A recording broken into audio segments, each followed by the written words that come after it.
So Snow White's been in the news. It's the movie that everybody universally hates, even before it's come out, namely because of Rachel Zegler.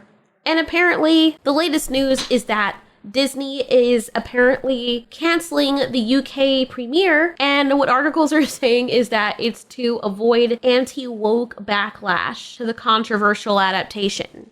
Which, by the way, Rachel Zegler made more controversial than it needed to be. First of all, I find that title so misleading because it frames Disney's decision as purely a response to anti-woke backlash. But the truth is that the whole controversy, as I've said, surrounding the movie has been fueled by Rachel Zegler herself. One of those things that I think everyone's going to have their assumptions about what it's actually going to be, but it's really not about the love story at all, which is really, really wonderful. And whether or not she finds love along the way is anybody's guess until 2024. All of Andrew's scenes could get cut. Who knows? It's Hollywood, baby. I'm a narcissist.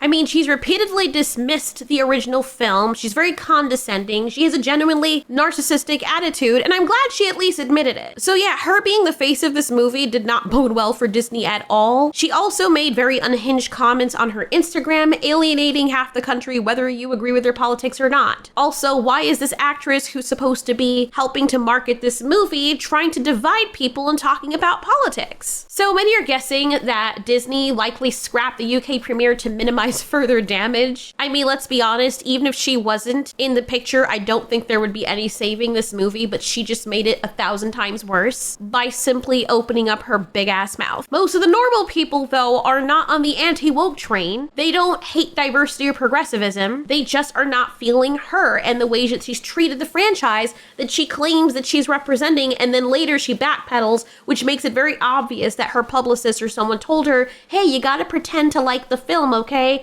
Then all of a sudden she's like, I love Snow White, after she's just said quite the opposite for quite some time, and it makes her look fake, which everybody already knew anyway. And then they have articles coming out like this, which makes Disney look worse because they slap this whole anti-woke excuse as a scapegoat for their own poor decisions. And then the article is saying that the film is being lambasted for having a Snow White played by a Latin actress and not including the 7 dwarves in the title. It's not just the 7 dwarves in the title. I've never heard that excuse before in my life. It's because you originally hired regular-sized people with 1 dwarf, and then when a rich dwarf who doesn't even know anything about the movie told you that Snow White was somehow offensive, you decided to scrap the roles that 7 actual people with dwarfism could have had. Very hilarious, by the way, because the 1 dwarf guy that's there now lost his job if these people were ever gonna be cast in the show, you know, since they barely get roles in Hollywood to begin with.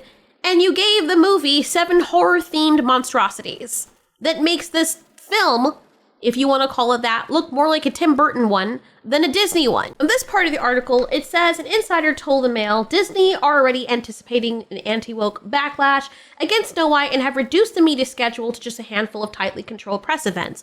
All of this allegedly. That is why they've taken the highly unusual step not to host a London premiere for the film and are minimizing the amount of press questions that Rachel Zegler gets. Probably for the best. It's kind of pathetic because it just shows that Disney is fully aware of how much of a PR liability that this woman has become. Yet instead of acknowledging their mistakes or taking responsibility, they're trying to control the narrative by blaming anti-woke backlash. And you know, you could say maybe Disney isn't aware that people are saying this, but trust me, they're a big enough company they know what they're doing. Especially with what happened with the Captain Marvel fiasco. People know what they're doing, and people like to ignore that and sweep it under the rug. People like to say we're crazy when the evidence is right out there of what happened with Rotten Tomatoes. You can still, it's only a click away. You can just search it and see what happened with all the copy and pasting positive reviews. It's not a secret. Most people know this. And the fact that Disney feels the need to tightly control press events and limit this woman's interactions with the media speaks volumes. They know that she's damaged the movie's reputation with her dismissive and arrogant remarks. They don't trust her not to make things worse. And I honestly don't see how this would bode well for someone. Why do people keep hiring these people after knowing that they're hard to work with? And they never even came out and apologized for what they did, especially with the dwarves. People were heavily criticizing them for that, and none of them came out and said, no, you know what, dwarf lives matter, you know, we understand and we're progressive. Nope. The dwarves were just swept under the rug, and they care more about alienating the fans and trying to preemptively paint all criticism as some kind of irrational anti-woke outrage. And what's even more ridiculous is that this movie is not going to do well. This movie already has a huge black cloud hanging over it, and it's already probably on the trajectory for failure. But even still, big premieres and press tours are really important for hyping up a Disney release. And the fact that they're scaling all of that down is another red flag on top of the room full of red flags that this movie has compiled. So people are asking the question, why doesn't Disney just cut their losses? Why are they still pushing this ahead? Realistically, they're not going to scrap this movie. Hollywood rarely pulls the plug on a project this late in the game unless something really catastrophic happens, like the Batgirl movie, which got scrapped for a tax write-off, and the freaking devil's asshole of a live-action reboot of the Powerpuff Girls. The issue is that this freaking movie, Snow White, has already cost over $200 million to produce. And that's excluding however much they're sinking into the marketing. And at this point, it makes more sense for Disney to release the movie and take the hit than to completely shelve the movie, because at least from their standpoint or business standpoint, they're going to make some of that money back even if it flops. They're probably hoping that streaming revenue and the international box office and the merchandising and whatever else can probably recoup part of the losses. They don't like to admit defeat, so there is that. Also, there's the whole thing with contractual obligations. There's a lot of studios that have agreements already with the actors, the crew members, sponsors, streaming platforms. They risk getting sued if they just cancel the movie outright. And here's another thing that I didn't even consider that I found out. So apparently there's some movies that are released for the sake of maintaining relationships. Like, this whole industry is about people all stroking each other. So you got filmmakers, you got nepotism, people doing favors for people, and they're all trying to maintain relationships with each other. Actors, investors, and of course, they're friends. They don't want to send a bad message to any people who would collaborate them in the future. As I've said before, and everybody is now realizing, a lot of this out of touch controversy that the industry has with the audience, the loss of faith that they've had with the audience, all of this is just seeming to hit them now. It's like they were on a train and they were like, oh my God, look at all those people telling us to stop the train because the track ends over there. Stupid idiots, what are they talking about? Only for them to then realize after the train has become airborne, flying off of the rails, they're like, wait a minute. Oh shit. Oh, that's what they were talking about. You know what? Actually, we're going to course correct, but it's too late because the train is already airborne and pummeling into the freaking canyon below. You could see the reception. Someone said, coming to a theater near you. For the first time in my life, I'm glad that there are no theaters near me. Wow, Disney, you are truly incredible. It took you 3 years, multiple rewrites, unnecessary CGI, and $209 million just for me to enjoy a comment section of a movie I will never watch. Disney had actually taught me a very valuable lesson in life. Never believe it can't get worse. Someone said, because of this, I'm now expecting a bald Rapunzel. This comment section is freaking explosive. Even this guy said the comment section deserves a higher rating than the movie. Dude, this is so sad, but yet so freaking amusing. So what's interesting is that they released the full song for this, trying to market the movie as being more fantastical and making her look better. Like, look at her sing, guys. Isn't it great? And as the silver sky stops, nobody cares. You've messed up with the movie too much. We acknowledge she can sing. Still a shit person. And the dwarves look like ass. Then you have people out here like this. That made me wonder if this comment is actually rage bait. They say the people that hate are mainly racist, one-sided idiots like Brett Cooper. What is Brett Cooper? They're so mad there's no actual dwarves and just CGI, but there's so much effing CGI in everything. Willy Wonka did great with their, all the spelling, Jesus Christ, newest Willy Wonka, and they didn't use a real, okay.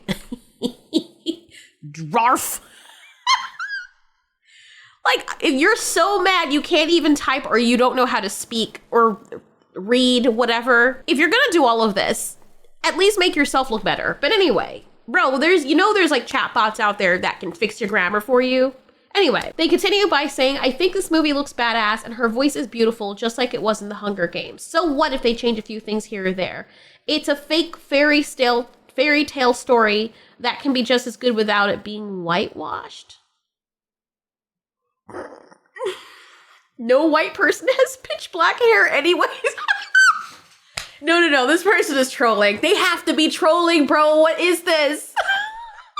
They have to be trolling. Ain't no way this person is this fucking stupid. No way. Nah, this is not a real comment. It can't be, bro. Another one's like, white people are mad furious. You do realize it's not just white people that don't have any hope for this movie, right? And you're talking about whitewashed. What was the original Snow White? That's funny as fuck.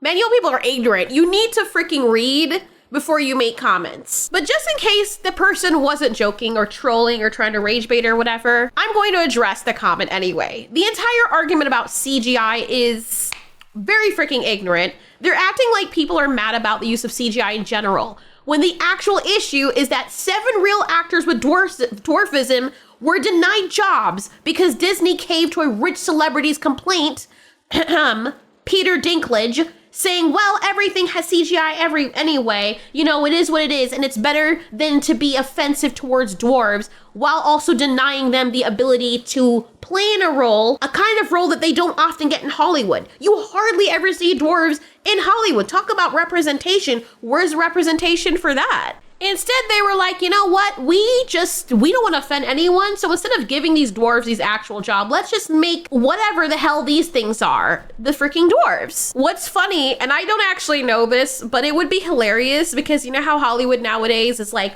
well, people who look a certain way have to, look like the character they're playing. If you're disabled, you gotta play a disabled character or voice a disabled character. It would be funny if none of the voice actors were dwarves. Because with how Hollywood is, they're like, you know, black characters cannot be voiced by white characters and vice versa, which is really freaking stupid to me. Since when do you have to be a freaking color to voice a character that looks a certain way? Nobody has an issue with people voicing green characters or dogs and horses, but yet black characters have to voice black people. Like, it doesn't make any sense to me. And then the person is comparing it to Willy Wonka. And I think they must be joking because wasn't he a real person with CGI resizing? And he still got paid, unlike the non-existent dwarf actors in Snow White. Also, I could be wrong, but that movie never pretended to be some morally superior progressive film while simultaneously erasing opportunities for disabled actors or actors with dwarfism. The situations aren't even remotely the same. Next, this one is hilarious, and it makes me wonder, to be honest, what if these are racist white people who want to make black people or non-white people look bad, so they make comments like this? Because you do realize that if you're an actual minority, making comments like this makes everybody else look worse. And the irony is painful if this is in fact the case and somebody is not white and they're making this, because the person is so busy calling everyone else racist, they don't realize their own comment is dripping with racial ignorance. The original Snow White was a German fairy tale written by the Brothers Grimm in the 1800s. Not like that should matter, but people who follow Disney or this line of rhetoric, including a lot of white people, for some reason, I don't know why, make it somehow seem as though being white somehow makes the story inherently bad, which is actually racist. The same would go for people who think that anything with a black person in it or a non-white person in it is woke. They're two sides of the same coin, and they're both racist. And for people who don't know, there are a lot of white people who have jet black hair, especially Southern Europeans, Middle Eastern Europeans, and even some Germans, which is where Snow White is from. And if these same people are acknowledging that this is a fake fairy tale thing, why do they care whether or not she's a white person with pitch black hair? I hate to say it, but there's a lot of people who are non-white that even though their hair appears to be black, if you hold it up under the sun, it will appear brown or red. And seriously, what does the freaking hair have to do with anything? So just in case that person wasn't rage baiting, which I'm 99% sure they were, these comments are either willfully ignorant about the dwarf actor controversy, trying too hard to be progressive while actually erasing disabled actors, being racially hypocritical, super ignorant about genetics. It's like they're trying to compete for the world's worst rage baited comments. I know we say all of this, but there are people out there that actually think like this. These people also seem to make things personal and show their hatred towards other groups instead of keeping it about the movie and about Disney's choices in particular. I just want people to realize, in case they're not aware, Disney and media outlets pushing the narrative that criticism of the Snow White movie or any of their movies or failing projects is just anti-woke backlash. That is a distraction tactic, and it's a way to turn people against each other and shift blame away from the real issue, the movie itself. And the way the strategy works, I just wanted to put it out there so people can recognize it, right? The first thing that they do is they frame any and every and all criticism as political. Instead of addressing all the valid concerns that people have, bad writing, poor casting decisions, the actor's behavior, disrespecting the franchise that they're trying to remake, replacing real dwarf actors with CGI, Disney and certain media outlets lump all criticism into anti-woke, they're bigots, they're this, they're that, cue the name calling, whatever name of the week, grifters, chuds, all the words that they usually use. And you'll notice that other YouTubers or media outlets that try to defend Disney, they will never center on the subject matter at hand. They will always directly attack people personally or call out individuals personally who go against these media outlets or these huge corporations or studios. Notice, it's always the same tactic that they use. These so-called bigots that are usually accusing Disney of these things or criticizing Disney specifically, they most of the time, from what I have seen,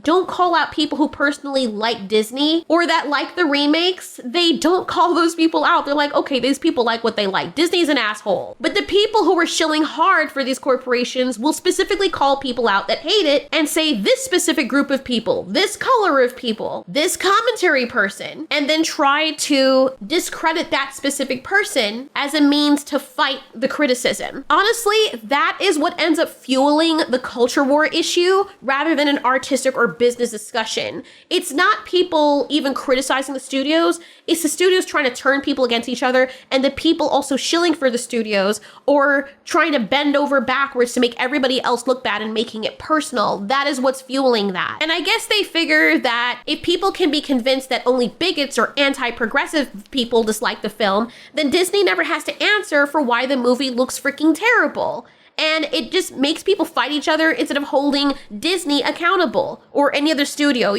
I'm just using Disney, but you can put any other name in there.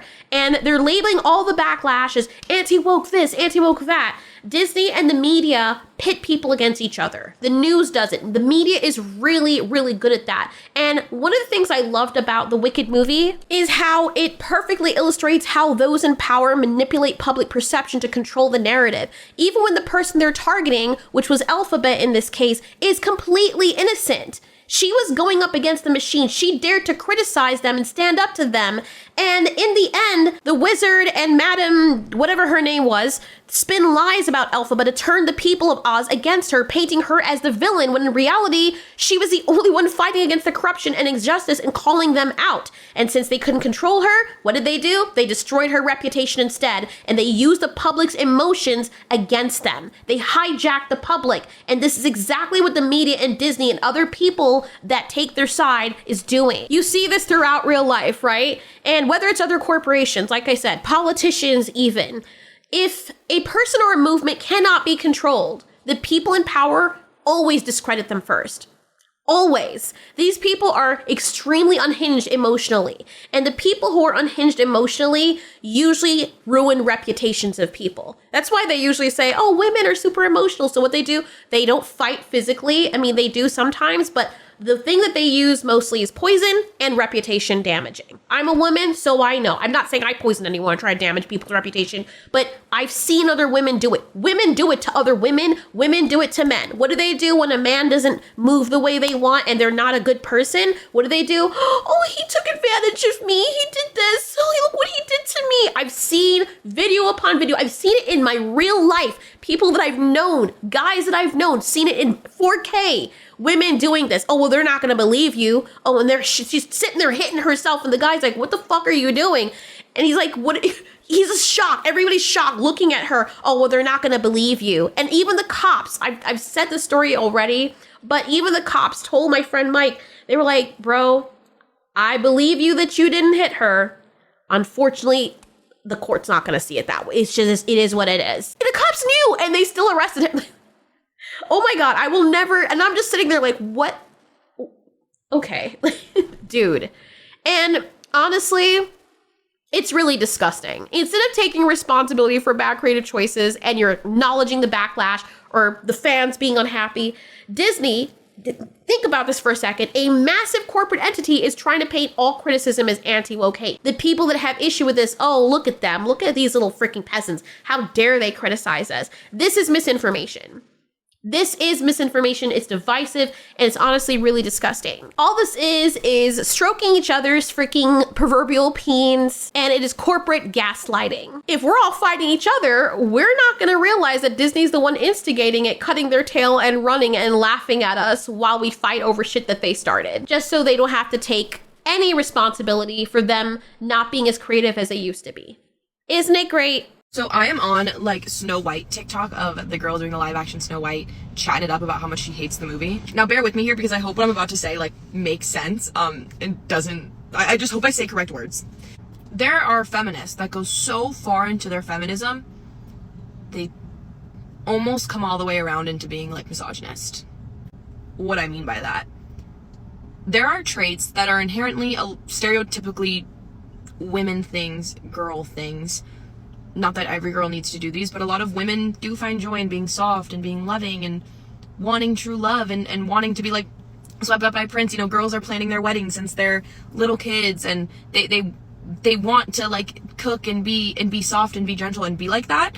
Again, not everyone, nor does every woman have to, but that's a girl, a feminine characteristic. That's fine. You're not any less of a strong woman because you dream of getting married and you dream of true love. And I feel like we push so far into feminism that it's almost like women are only strong if they act stereotypically like dudes. Do you know what I'm saying? It's like, no, she's powerful, so we took away all of her soft feminine characteristics. And it's like, so you want to make her powerful, so you took away her feminine characteristics? We're almost going all the way around into you being a misogynist, of you saying that her wanting true love is bad. Her being like a soft, feminine girl is bad. Like, you went so far. You went all the way back. And I just don't like that. Preach.